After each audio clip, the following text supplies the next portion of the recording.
Marco was a young man haunted by his own thoughts, a prisoner of his restless mind. Anxiety clung to him like a shadow, stealing his peace and blurring his joy. He yearned for silence, for a moment of true tranquility.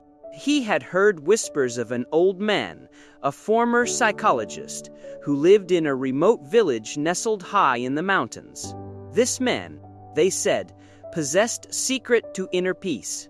With a flicker of hope, Marco set out to find him. The journey was long and arduous, but Marco pressed on, fueled by the promise of solace. The rugged terrain mirrored the turmoil within him. Finally, he arrived at the village, a cluster of humble homes clinging to the mountainside. An air of tranquility hung over the place, a stark contrast to the chaos in his mind. He found the old man, Elias, sitting peacefully beneath the shade of an ancient tree.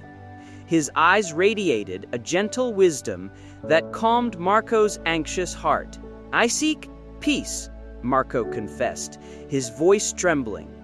"My mind is a storm, and I can find no escape." Elias smiled knowingly.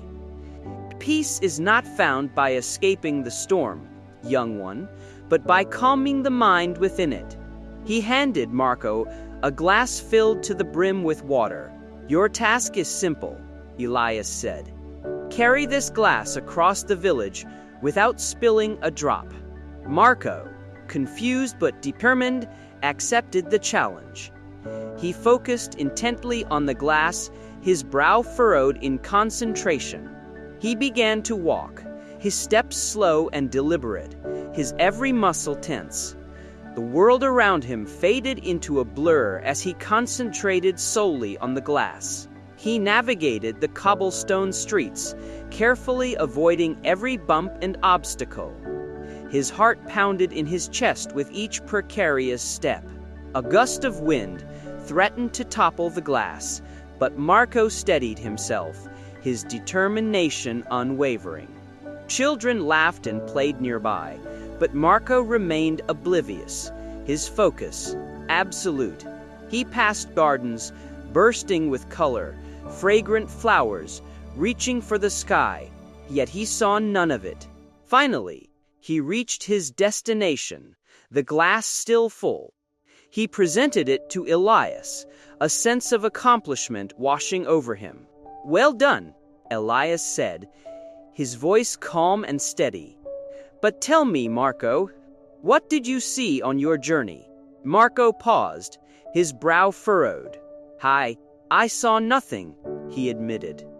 "I was too focused on the glass." "Exactly," Elias replied. "You were so focused on not spilling the water that you missed the beauty and life around you. That is how your mind works as well. Your anxiety is the glass," Elias continued. "Your restless thoughts are the water. You are so afraid of spilling that you miss the present moment.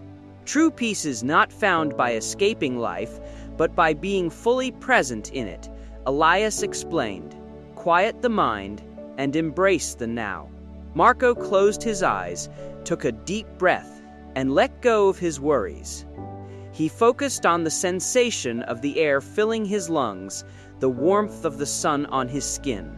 He opened his eyes, and the world appeared anew. The colors were brighter, the sounds clearer, the air sweeter. He saw the beauty of the flowers, heard the laughter of the children, and felt the warmth of the sun, fully present in the moment.